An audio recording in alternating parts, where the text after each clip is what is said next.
এই প্রথমবার মায়ের পুজো করলাম। হে হাই এভরিওয়ান, তো আরও একটা নতুন ব্লগে তোমাদের অনেক অনেক ওয়েলকাম। তো ওই দিন ছিল মাসির বাড়ি কালী পুজো। তোমরা ভাববে কতগুলো মাসি, হ্যাঁ মারা 5 বোন, তার মধ্যে 3 নাম্বার মাসির বাড়ি ছিল পুজো। আমার আলপনা করার কথা ছিল, কিন্তু আমার ইচ্ছে ছিল রং দিয়ে রঙ্গোলি টাইপের কিছু একটা করার। 5 থেকে 10 মিনিটের মধ্যে আমি এটা করেছি, খুব কম সময় ছিল আমার হাতে, তাই খুব একটা ভালোও হয়নি। রচনা সাজাচ্ছি। আর এই প্রথমবার আমি কালী পুজো করছি, আমি জানতাম না এটাকে কি বলে, তাই মাসি বলে দিচ্ছিল এটাকে রচনা বলে, এটা এভাবে করতে হয়, ওটা ওভাবে করতে হয়। সারাদিন মায়ের পুজোর অনেক কাজ করে সন্ধ্যেবেলা মোটামুটি সব কাজ কমপ্লিট করে বাড়িতে এসেছিলাম রেডি হওয়ার জন্য।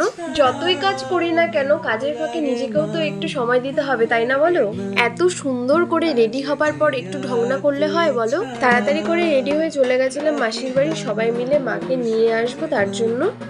এই প্রথমবার যেহেতু আমি মায়ের পুজো করছিলাম, তো পুজো করার আগে আমি মাকে বলেছিলাম যে মা এবার আমি পুজো করবো। তো মা বলছিল না তুই পারবি না, এখানে অনেক নিয়ম করতে হয়, আর পুরো একদিন তোকে না খেয়ে থাকতে হবে, আর তোর তো একবার না খেয়ে থাকলেই শরীর খারাপ হয়ে যায়, তুই পারবি না, তোকে করতে হবে না। আর আমার তো খুবই ইচ্ছে ছিল মায়ের পুজো করবো এবার, আর আমার যদি কোনো কিছু ইচ্ছে করে সেটা যদি আমি না করতে পারি, আমার কোনো কিছু আর ভালো লাগে না।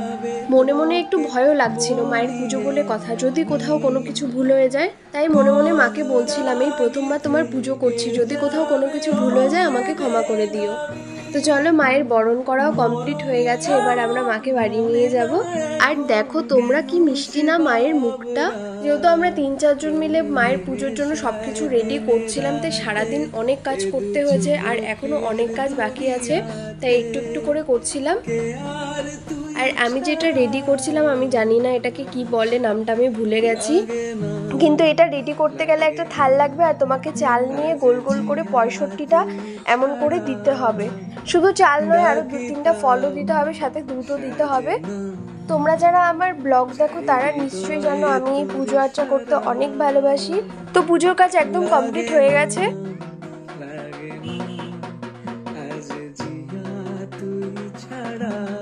তো এবার সবার সাথে একটু ফটো তুলে নিচ্ছিলাম, ভিডিও করে নিচ্ছিলাম, ব্লগে দেবো তার জন্য।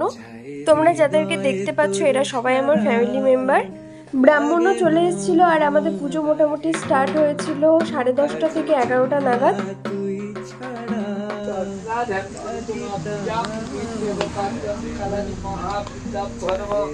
আর ওইদিকে দেখো মামা কি সুন্দর বসে বসে ঢাক বাজাচ্ছে, আর আমি সেটারই ভিডিও করে নিয়েছিলাম, ব্লগে দেবো তার জন্য। আর আমরা পুজোর মাঝে মাঝে এত মজা করছিলাম, মায়ের পুজো বলে কথা, মজা না করলে হয় বলো? আর পুজোর মাঝে যখন মাকে ভোগটা দেওয়া হয় সেই সময় পুজোটা একটু স্টপ থাকে, কারণ ভোগটা খাবার জন্য মাকে একটু সময় দেওয়া হয়, আর সেই সময় আমরা একটু ব্রেক নিয়ে নিয়েছিলাম, আমরাও চা খাচ্ছিলাম।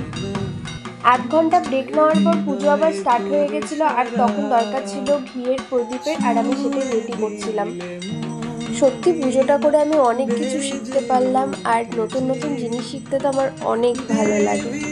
এই উপোস করে যে সারাদিন এত কাজ করলাম, এত কিছু করলাম, আমার মনেই হলো না জানি উপোস করে এত কাজ করেছি, কারণ আমি মন থেকে চেয়েছিলাম পুজোটা করতে। আর তুমি যদি মন থেকে কোনো কিছু করতে চাও সেটা খুব ভালো করেই হবে, আর তুমি যদি মন থেকে কোনো কিছু চাও সেটাও তুমি পাবে। মায়ের পুজো করতে তো অনেক বেশি সময় লাগে, মোটামুটি 3 থেকে 4 ঘন্টার মতন লেগে যায়। আর এই পুজোর মাঝে মাঝে আমি ভিডিও করছিলাম, কারণ ব্লগের মাধ্যমে তোমাদের সাথে শেয়ার করব তার জন্য।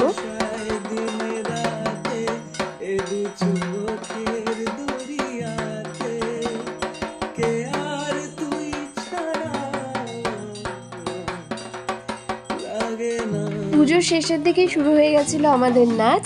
মোটামুটি 3:30 নাগাদ আমাদের পুজো একদম কমপ্লিট হয়ে যায়। পুজোটা এত সুন্দর করে করতে পারবো আমি ভাবতে পারিনি।